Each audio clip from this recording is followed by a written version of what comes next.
I think it's time to do another movie review. I saw Gladiator II in theaters, and I have to say, I actually enjoyed it more than I thought I would. Dare I say, I think it is better as a film than the first Gladiator. If I was in charge of Rotten Tomatoes and had absolute control over all of the movie reviews, I would have given Gladiator 2 an 85 or 90%. But I'm not here to do a typical film review where I analyze the plot, acting, cinematography, or special effects. As I normally do with a few film reviews I have done, I'm going to review the accuracy, in this case, the historical accuracy. As with all Hollywood sword and sandal movies, there is always going to be historical inaccuracies, and I'm going to break it down in this video. Just as a warning, there will be spoilers in this review. The movie takes place in the early 3rd century, during the reign or co-regency of Caracalla and Geta. The film begins with the Roman invasion of Numidia. Right off the bat, we have a major inaccuracy. Numidia was already a Roman province by the 3rd century AD, and was brought under Roman rule a few decades after the war with Jugurtha in the late 2nd century BCE, that Marius and Sulla famously participated in. There was no Roman invasion of Numidia in the 3rd century, so this part of the film is obviously fiction.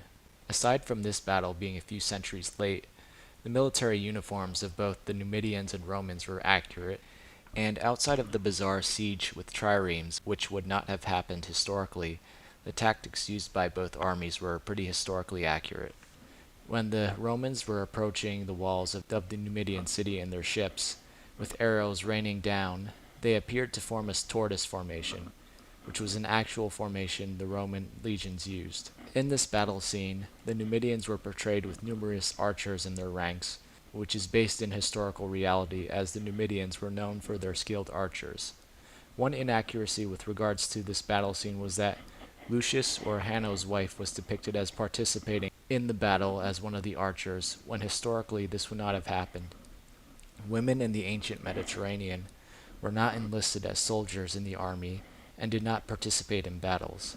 The only known culture from antiquity that had female warriors were the Scythians. The military leader of the Numidians in this scene was named Jugurtha, most likely named after the real-life Numidian king Jugurtha. There are several obvious problems with the film's portrayal. One big problem was that Jugurtha died in 104 BCE, several centuries before the film's setting. Also, he's portrayed by a black African, when in historical reality Jugurtha was a Numidian, and the Numidians were ethnically Berber or Amazigh. You could do a Google image search to see what Berbers look like. They range from fair skin to brown skin. This same issue of blackwashing occurs with DenzelWashington's character, Macrinus. Macrinus, who was a real person who briefly ruled as emperor after Caracalla, was born in Mauritania Caesariensis, which is modern-day Algeria, and was of Berber origin. For the most part, both ancient and modern Berbers are genetically and, by extension physically, distinct from sub-Saharan or black Africans, and we have genetic, anthropological, and ancient artistic evidence to support this. We also have a bust of Macrinus from the 3rd century, and like Jugurtha, he looks like a typical Mediterranean man. One other issue with regards to the ethnic origins of characters in this film is with the gladiator Dr. Ravi.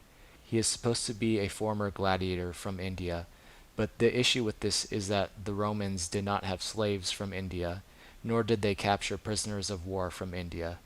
While it is true that the Roman Empire had contacts with India, as is evidenced by the statue of Lakshmi found in Pompeii and Roman coins found in India, they never purchased slaves in India. After the Romans conquered Numidia, they enslave all the male soldiers, including Hanno or Lucius. They are then taken to Ostia and then Rome, where their fitness as potential gladiators is tested in gladiatorial combat against baboons with mange. An argument could be made that there is a historical kernel of truth to this, because exotic animals from across the empire and beyond were brought into Rome for wild beast hunts and other gladiatorial games in the Colosseum. The people of Rome wanted to be entertained and see exotic animals fight each other, gladiators, specifically bestiarii. Normally, the types of exotic animals that would be brought into the Colosseum and other amphitheaters across the empire include lions, tigers, leopards, bears, elephants, rhinos, wild boars, or even non-exotic animals such as bulls. I am not aware of any primary sources that indicate baboons were caught and sent to the amphitheaters across the empire to be included in the gladiatorial games. But regardless, this can be seen as a reflection of the Roman fascination with exotic animals and their bloodthirsty curiosity to see what would happen if two animals that live in completely different regions were pitted against each other. Because Lucius displayed bravery and ferocity in the fight against the baboons, Macrinus states he wants to buy Lucius for his gladiatorial training barracks, or ludus.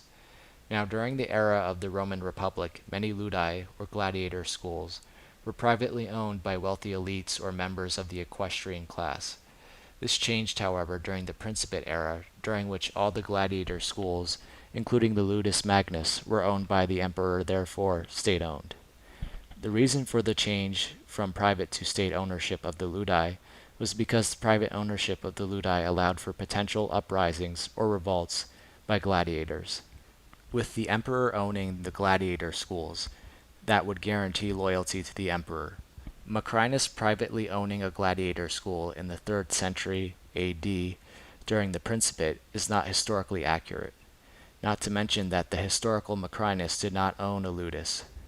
While he did come from an equestrian family, and did not start out as a slave as the movie suggests, he actually received an education and was a lawyer prior to becoming a bureaucrat during the reign of Septimius Severus. One interesting piece of dialogue from the film was when Macrinus is talking with Lucilla about where he gets his gladiators from, and he says that they are prisoners of war. This is mostly historically accurate, although gladiators were also convicted criminals, some even volunteers. And it was also true that gladiators could win or buy their freedom, the same as other slaves being able to buy their freedom in ancient Rome. One of the battle sequences in the Colosseum depicts a mock naval battle, with the arena flooded with water. Mock naval battles, or naumachia, were actually held in the Colosseum, and thanks to Roman innovations in hydroengineering, waterproof concrete, and the Flavian amphitheater being built over a lake, the Romans were able to flood the Colosseum in order to stage naumachia. These mock sea battles were described by the philosopher Seneca in Letter 70, in which he calls them a sham sea fight. The Roman historian Cassius Dio also describes these mock naval battles.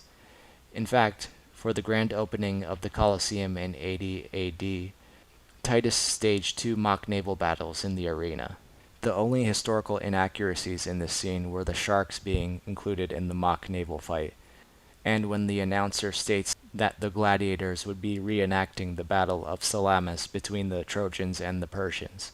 The reality is that sharks were never used for these spectacles, and the Battle of Salamis was actually fought between the Athenians and the Persians, not the Trojans. Getting back to Macrinus, the other big inaccuracy with him in the film that has been mentioned frequently in the media is the length of his reign. In the film, he is killed by Lucius almost immediately after he kills Caracalla, when in historical reality, Macrinus reigned from 217 to 218 AD. Speaking of Caracalla's assassination, while the film is correct in that Caracalla was assassinated and Macrinus was involved, the details in the film are historically incorrect. Caracalla was assassinated in one of the eastern provinces during his campaign against Parthia by a soldier or official who Macrinus enlisted to carry out the assassination. And while it is true that Caracalla assassinated Geta, it was not with the help of Macrinus. The historical reality is that Caracalla had Geta assassinated by a group of soldiers while he was cowering in his mother's arms.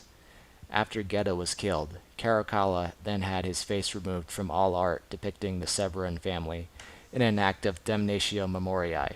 Once Geta is dead, Caracalla then addresses the Senate and names his pet monkey and Macrinus as consuls. Caracalla naming his pet monkey as consul did not historically happen. Even Ridley Scott would have to admit. This is possibly based on an anecdote of Caligula naming his horse as consul. Regardless, this is still an issue because Caligula and Caracalla ruled 2 centuries apart. It seems that Ridley Scott wanted to portray Caracalla as an insane, incompetent emperor, while Roman historians portray Caligula as a depraved, degenerate madman. That was not the case with Caracalla. While there was violence within the imperial palace during his reign, Caracalla was known for building his famous large public baths and extending Roman citizenship to all subjects of the empire. While Macrinus having influence over Geta and Caracalla was not historically accurate, the idea of either a former slave or someone within the imperial court having influence over the emperor has a kernel of truth. Senators and others were wary of the influence someone within the imperial court could have, whether it be a slave, freedman, or the emperor's favorite barber. We later learned that General Acacius, played by PedroPascal, and Lucilla are involved in a conspiracy to remove Caracalla and Geta from the throne and have them arrested by Acacius's army, only for one of the senators to reveal the plot to Macrinus, who in turn reveals the plot to the two emperors. Acacius is then sentenced to gladiatorial combat in the Colosseum, while Lucilla is also sentenced to be killed in the Colosseum. Historically, this would not have happened because those convicted of treason, especially if they are a high-ranking general or a member of the imperial court, would not have been killed in the Colosseum. Individuals convicted of treason were usually beheaded. Lucilla probably would have been killed in the palace or while being sent into exile, since she is a member of the imperial court. Criminals sentenced to death in the amphitheater were usually lower status criminals convicted of murder or other serious crimes, such as a slave running away from his master. The design of the city of Rome itself was pretty spot on, especially the Colosseum. In addition to the marble and extravagant palace and elite homes, the seediness and poverty is shown. When the gladiators are being transferred to the gladiator school and Colosseum, we see impoverished people and families on the sides of the road begging for food and or money. During the 3rd century, there were many economic issues, such as the debasement or devaluing of silver, or the urban population increasing due to famine on the countryside, which leads to mass unemployment. Even outside the 3rd century, there has always been stark class differences in ancient Rome. I'll give the film points in its favor in terms of historical accuracy for showing this aspect of Roman life. Right before the climactic battle between Lucius and Macrinus, Macrinus refutes Lucius's assertion of his bloodline claim to the imperial throne, stating that emperors are chosen by those who can take the throne by force. There is historical basis to this statement, especially for the specific time period when the film takes place, because during the 3rd century and after, most emperors who seized the throne were military leaders. So to sum up, while I enjoyed Gladiator II as a film, I couldn't help but notice the numerous historical inaccuracies. But to be fair, there were some aspects that were surprisingly historically accurate. We shouldn't expect a Hollywood movie to be a documentary, so if you're going to see Gladiator II, I would recommend just enjoying it for the blockbuster sword and sandal movie that it is.